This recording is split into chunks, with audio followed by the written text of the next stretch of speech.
Think not the Lord came to peace this earth. He came, give us a sword. Shalom in the name of the Lord, everybody. We'll get Time of Night Watchman. Time of Night Watchman, time commentary, information, Bible, process stuff.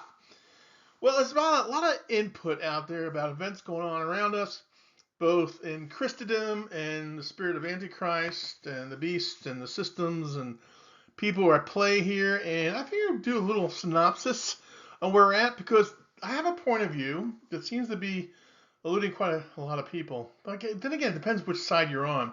If you're on the side of the Lord, it's good news. Of course, you're on the side of Satan, it's bad news. So, guess which side are you on?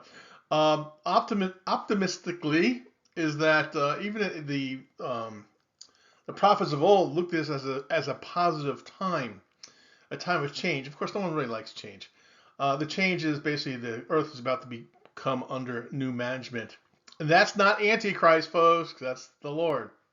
Though a lot of people for a couple of hundred years, if not more so, have been taught certain doctrines of eschatology and etymology and all that stuff. And I don't know, I disagree simply because I wasn't brought up into that kind of mindset. I kind of learned as I went.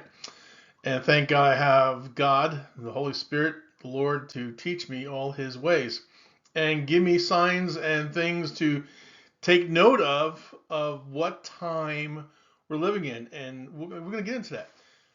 This is going to be a two-parter, though, because the first part is, well, some of you are probably familiar with some of the stuff I've covered. A little more detail here, but basically the gist of today's message, looking through a glass darkly and prophecy. Sadly, a lot of people have a certain mindset that they don't want to get out of their dogma. They assume it's going to turn out a certain way, but yet it's happening right before their very eyes, so they still can't see because they're blinded by their religion, essentially. And because of their religion, they just don't see it. Just like some of these people pre-trib, mid-trib, blah, blah, blah. Again, there's a lot of scripture you're skipping over and missing the point, especially the after aspect of it, which is Matthew 24, 28, 29, 30. There's a lot of things that people just are dogmatic about. And again, I'm just talking about what I have seen and experienced in my relationship with God. He is pretty forthcoming of what to prepare us for, as well as myself, and for the most part has kept me out of harm's way. I find the only real idiot in the room is myself. It's not the devil. You just rebuke the devil. When it comes to yourself, that's probably the hardest thing to defeat. And defeat he has many a times over. So much to do about nothing of that.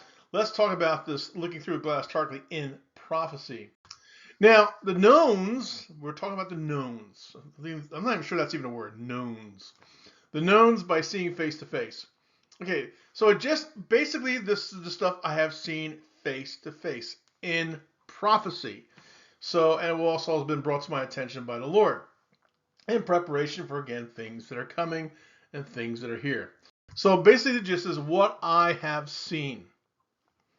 There you go, my testimony, that's my testimony. The way I understand it, and that understanding I seek from God. You can rebuke it. That's your right. That's your privilege. But I stand by the word, my word, as well too, that what I have seen. So what I have seen to start it all off was this peace treaty that was done in the Mediterranean Sea in a ship, which was discussed between these two people, which is George Bush Sr. and Mikhail Gorbachev. This is back in the day, September 30th, 1989.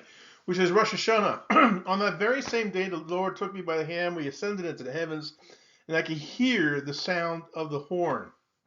I didn't quite understand it at that point. Further along in my walk, I realized that it was the beginning of what we commonly call the Great Tribulation. Now, a lot of people have different understandings and perspective of the Great Tribulation. I have another new understanding of what exactly is Great Tribulation, and we'll get into that here briefly, or momentarily. But the preceding events occurred soon after this. Essentially, it was the verbal agreement between two antichrists, essentially, of bringing in, well, you'll hear about that here real soon. So what occurred right after that? Not much further than that, in the time called Sukkot, which is the Feast of Tabernacles, in that time period, October 17, 1989, we call that a Night of 1,000 Screams. Reason being, the agreement was unfolding about bringing the New World Order, And the one Antichrist said how he was going to do away with all Christians and Jews on an altar of Satan to which they sacrificed 1,000 children. That's why we call it Night of 1,000 Screams. So the ball was rolling. We're in great tribulation, yet people don't get it. This is a really weird. I don't know. I know how Lord gives people over to delusion, or I don't know, apathy maybe versus empathy. I don't know, but it's just really interesting how the times unfold. You still see how quote unquote Christians are supposed to be the salt of the earth, and personally, I don't see much salt within the confines of today's churchianity anyway, and that plays a part as well. Let's talk about this. The first beast in Revelation 13 it says, "And I stood upon the sand of the sea and saw a beast rise up out of the sea, having 7 heads and 10 horns, and upon his horn 10 crowns, and upon his heads the name of blasphemy." Oh yeah. "And the beast which I saw was like unto a leopard, and his feet were as the feet of a bear, and his mouth as the mouth of a lion, and the dragon gave him his power." The dragon gave him his power. "And his seat in great authority. And I saw one of his heads as it were wounded to death, and his deadly wound was healed. And all the world wondered after the beast." Now, clearly, this is way before many of you, because it's back in '89, mind you. So, any of you who are, I don't know, older than 40, 50 maybe, might remember this. I don't know. Anyway, "And they worshipped the dragon, which gave power unto the beast. And they worshipped the beast, saying, Who is like unto the beast, who is able to make war with him?" Interesting enough. "And there was given unto him a mouth speaking great things and blasphemies, and power was given unto him to continue 42 months. And he opened his mouth in blasphemy against God, to blaspheme his name and his tabernacle, and them that dwell in heaven." I remember these things. "And it was given unto him to make war with the saints, and to overcome them. And power was given him over all kindreds and tongues and nations. And all that dwell upon the earth shall worship him, whose names are not written in the book of life of the Lamb slain from the foundation of the world." If you notice how masses follow these many charismatic people in the guise of leadership, and some even godly. And no, I'm not talking about a certain individual who is the president of our nation. Well, that's a story. Anyway, we'll get into him as well. But the bottom line is this fellow who I saw basically is kind of like the pinnacle point of that prophecy. It was Pope John Paul II. Yeah, it was really. It was him. He talked about the 7 hills of Rome, the marking of DCLX V1 on his hat, which was 666. He's given a blasphemous name, which they called him the Lamb of God. Yeah, they called him the Lamb of God. And of course, he called himself the Vicar of Christ, which in and of itself means Antichrist. You talk about blasphemies. The man spoke in many languages and many tongues, so much so he actually went to every nation in the world professing, quote unquote, peace. Peace. Oh, peace. And of course, on the tail of that, you have the ecclesiastical point of view, where we all need to go together because we all worship the same God. And a lot of people fell for it. I mean, a lot of leaders in quote unquote religion just fell for this man, and he was very charismatic and very outspoken, and of course he was shot and slain, but miraculously he lived. Interesting how that just fell into place. So this is one of those things I saw face to face. Now, I understand people have a limited point of view. Now, a symbol of the grandeur of the Church of the Antichrist. It's a symbol, the grandeur. Of course, we're talking about Vatican and such. Not just one man, but an entire empire of the beast we're looking at. Not just one man, the entire system. Not just an empire, but its chokehold on the entire planet. Spiritually, visually, and otherwise. Economically, politically. Yeah, that's this church we call the Church of the Antichrist. Traditionally, Christians have known this for, well over 1,000 years. All roads to Antichrist point to Rome, and no shock there. So this man filled the prophecy and fulfilled basically a symbolic ending of the first beast system. Yeah, that is what I have seen face to face. So let's go back to Antichrist. In 1 John 2:18 it says, Little children, it is the last time, and as ye have heard that Antichrist shall come, even now are there many Antichrists, whereby we know that it is the last time. See, that's part of what's coming up next when addressing the issue, that everybody makes you look a certain way, but you're not looking in the grand scheme of things. Many Antichrists. They went out from us, but they were not of us. For if they had been of us, they would no doubt have continued with us. But they went out, and they might be made manifest that they were not all of us. But ye have an unction from the Holy One, and ye know all things. I have not written unto you because you know not the truth, but because you know it, and that no lies is of the truth.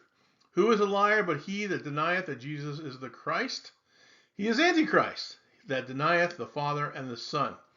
Whosoever denieth the Son, the same hath not the Father. He that acknowledgeth the Son hath the Father also. Let that therefore abide in you which ye have heard from the beginning. If that which ye have heard from the beginning shall remain in you, ye also shall continue in the Son and in the Father.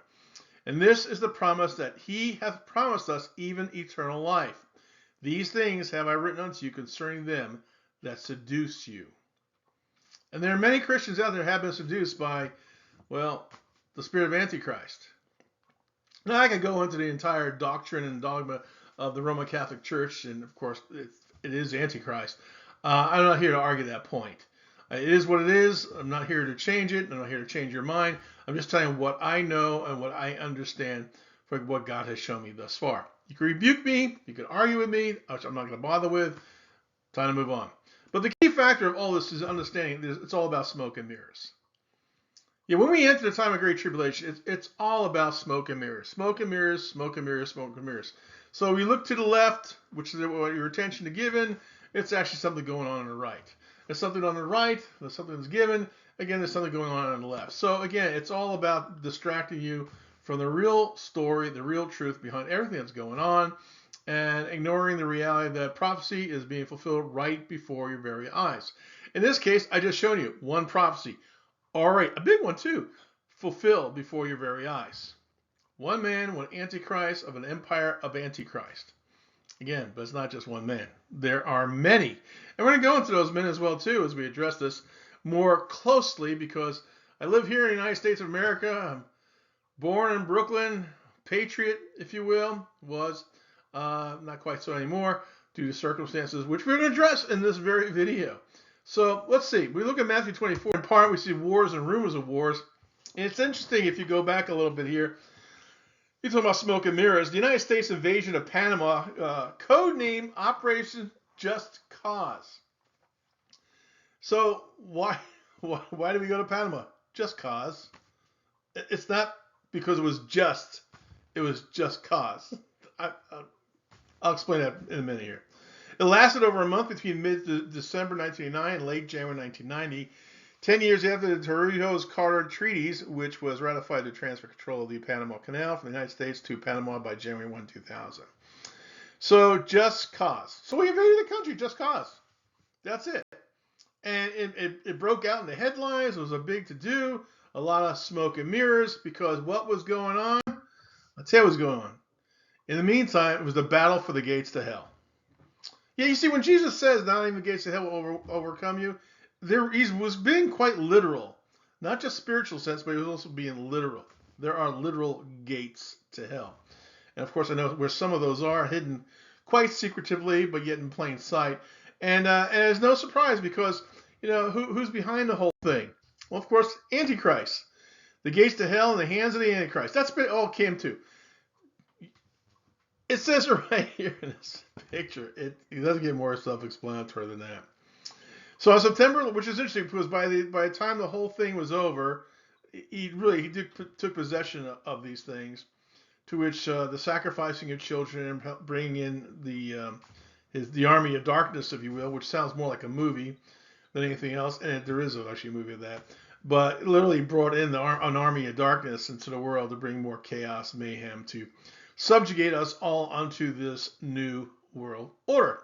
And the conclusion of that war, if you will, which didn't last terribly long, on September 11th, 1991, which really is the proclamation of what the war was all about, President George H.W. Bush Sr. gave a speech titled New World Order. in which he called for diverse nations to come together in order to achieve peace and security, freedom, and the rule of law. Yeah, whose law? But a lot of people didn't catch that, but there are those few who did.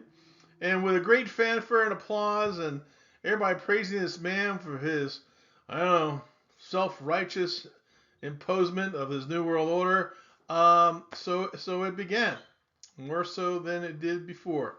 So from a peace treaty to a war to another war and more smoke and mirrors. This is, and oh, I know some people say, well, why didn't you call the authorities? Why didn't you tell somebody this? I did, and I got locked away for it because you see, I'm insane. Yeah, not legally, just that's how I look at it. Even to the point of trying to kill me and also ask me to denounce Jesus as my Lord and Savior, which I did not do.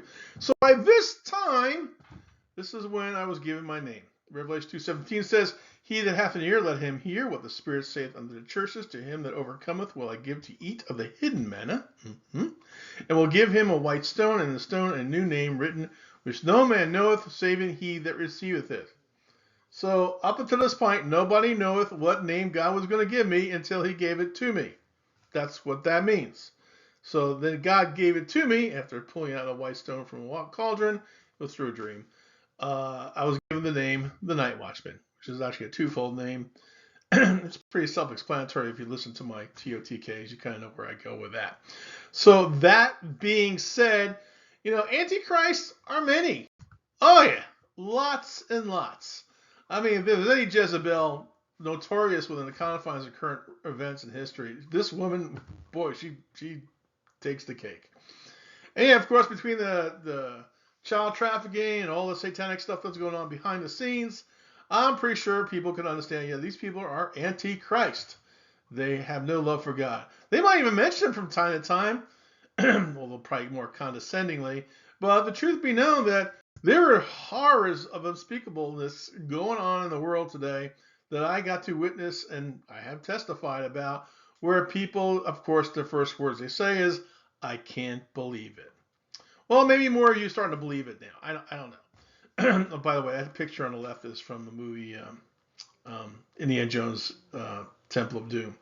Just FYI. I'm not sure what the other one is, but to give you the kind of a close-knit, not so rated R-ish image, just unspeakable horrors we witnessed, and this is a lot of those circumstances you really depend on God to get you through that. So without him, there's no way we get through some of the horrible darkness we had to walk through. And it's just not me. There's many others. So, of course, we have 9/11, which is to relive the days of Pearl Harbor were shown. No surprise there. Antichrist he just loves. It's here. It's there. He's everywhere. Like I said, it's not just one person. It's more like persons, or it's a spirit of. And these are these kind of people that are basically have been leading the world up until this point, and still trying to, I imagine, so more so behind the scenes. But it's not that God doesn't pay attention. I mean, remember, God's a just God, and so hence we come into the time of the Lord, which I understood, which was December 26, 2010. Basically, the brink of that was this great, huge tsunami that hit Indonesia. It was like 2.5 million people got wiped off the face of the planet. The numbers of death toll is sketchy because they don't want you to know how bad it really was. And this is a time for great destruction, as the Lord has shown me. Now understand, the great destruction is not just physical, it's also economical, it's also religion, it's all across the board. God is destroying everything we thought was, important, secure, but the truth of the matter is it's not. It's fake. It's a lie. We have too many false gods in our mix, and there's a really interesting story behind this story of the tsunami that I thought was extraordinary. Maybe some other time we'll go into that. I'm sure I have earlier videos, but it had to do. What kicked it off basically was the murder and crucifixion of a preacher. Interesting story, which also led to the saving of several, like a few hundred orphans as well too. Great story. God is merciful, but he's also just. And when you start persecuting the church to this magnitude, God is going to respond accordingly. See, that's what Christians, but don't realize. It's not about doom and gloom. It's about God delivering us in the gloom and doom. I mean, look at Lot. Look at during the time of Passover in Egypt. You know, that situation is what we're talking about here. How God delivers us from this evil that's going on in the world today. But the signs have been there. Midway point, which 2014-15, which is 24 to 25 years into the time of Great Tribulation, we see God using his calendar, not our calendar, but his calendar. Too many people still dependent on the Gregorian calendar, which is not God's calendar. Too many people not focusing on how the luni-solar calendar is really the Creator's calendar.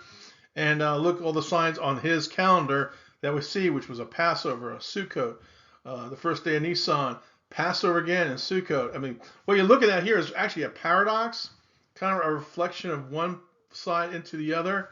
It kind of reminds me of the Last Supper. The Last Supper was the night before Passover.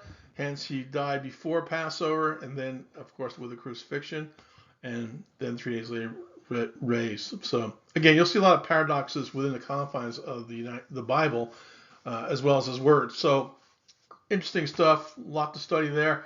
If you're not in the lunisolar calendar, maybe you need to start studying and focusing on that. Because it took some renewing of the mind for me as well, too, to get pulled out of the Gregorian system and focus on the Creator's system. So, again, it takes a renewing of the mind. Which takes us not too far beyond that. It was 2015. Well, I got a word, thus saith the Lord, either you conform to the ways of the Almighty God through Jesus Christ, or prepare yourself to be spewed out. This message is specifically to churchianity, or fluffianity. You can even address it as the Laodicea church. This is a warning to the church. Either conform to the ways of the Almighty God through Jesus Christ, Yeshua HaMashiach, or prepare yourselves to be spewed out. And this was what happened. I was there for that experience. It was quite amazing, to which I got to learn that I could actually rebuke a tornado, which was amazing itself. But of course, the case of Antichrist continues as we go on from one leadership into another. It is a foregone conclusion that this person is Antichrist. I don't know how people can argue that point or say what a wonderful person is, but if you feel this guy is wonderful, then clearly you are too Antichrist. And to say otherwise, well, again, the Lord is separating us from the wheat and the tares. I want to get into that in the next video. But the key point is that, we have Antichrist upon Antichrist and Antichrist. I'm not going to get into the really good stuff yet until we get into the next video because, again, God is separating us from the wood, from the wheat, from the tares. And as for the chaff, they're just blown away. Again, whose side are you on? Who are you conforming to? You still conform to the ways of the world? You're still entertaining the world and its system, or you're more focusing on doing the ways of the Almighty God through Jesus Christ? One last sign, which I want to bring up, which is actually the starter point for the next video, is this very sign. It says, once the 7,000 years, the 23rd September 2017. Yeah. Read up Revelation chapter 12, because we're going to read up into it the next time around, part 2, and address the issues that we're seeing past, present, and future. So you got to understand, so the book of Revelation is not just future, it's past and present. And I'll explain that as well too when we get into the next video. So the key point is, this is what I understand so far. This is what I have seen physically with my own eyes, and knowing that it is the truth. What you discern with it, that's between you and him. Until then, this is Time of Night Watch. We're in Time of Night Watch time. Coming to the information and battle prices stuff. See ya. Don't want to be ya. And remember, there's only one way, one truth, and one life. In Yeshua's name, amen.